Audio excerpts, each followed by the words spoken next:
Namaste everyone. While working this morning during the sitting, work was flowing just in a very natural way, just in a very sahaj way, in a very easy flow. I was somehow directed to work where I am, in the direction of the south, and then slowly guiding me to focus the work in a clockwise manner. And when you move clockwise, your attention from south, then it is automatically the west. And then again moving to the north side, then to this east side and back to the south. Now, if there is only one individual we are working on, Daaji says that it will form a linear flow of transmission or linear flow of work.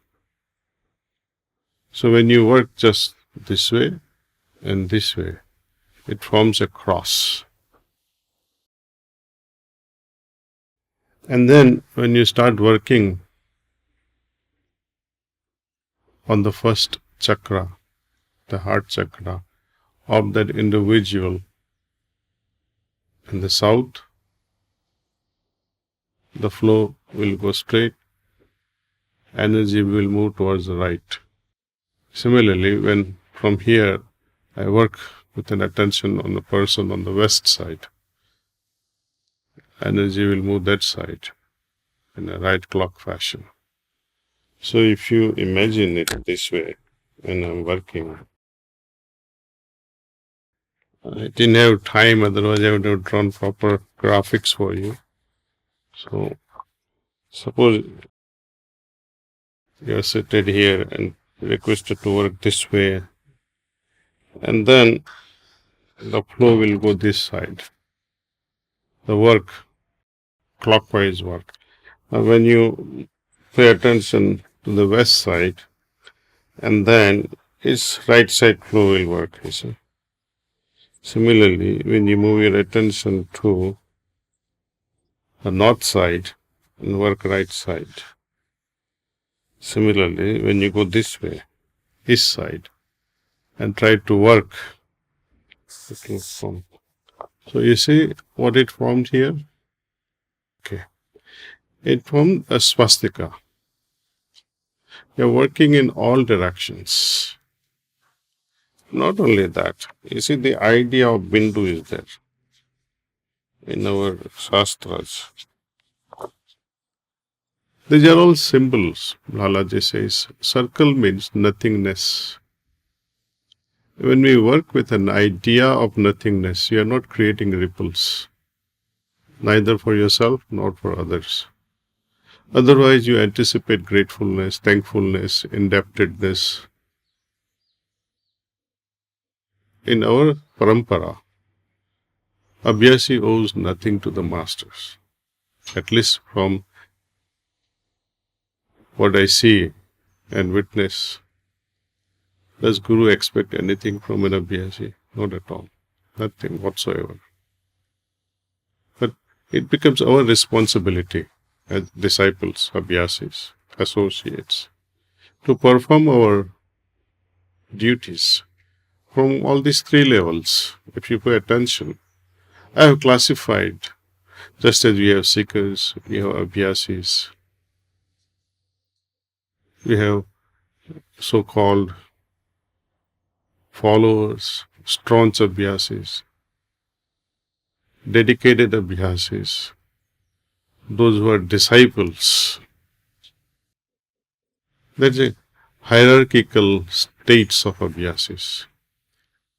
Similarly, when, let us see, we are working from here.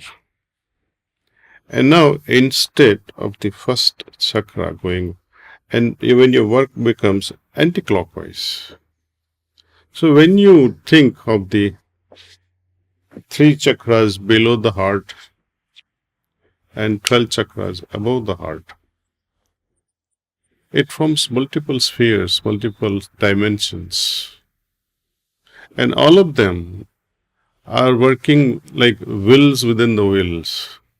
Energy vortexes within the energy vortexes within, and it goes on and on and on and on. And we are able to get this feeling of amazement how these vibratory levels actually at one level becomes so subtle, and another level it becomes so gross that it almost stops moving. But when we look at the significance of the swastika, it's one of the holiest, a kind of symbol conveying how the spiritual work happens at all chakra levels, how the energy flows in the material world, in the subtle bodies, in our Karan Sarir. This Om that is written, we are all familiar from very early childhood. Now, purposely, they have not drawn all these things. They keep the mystery going on, see. Otherwise, they are all three circles.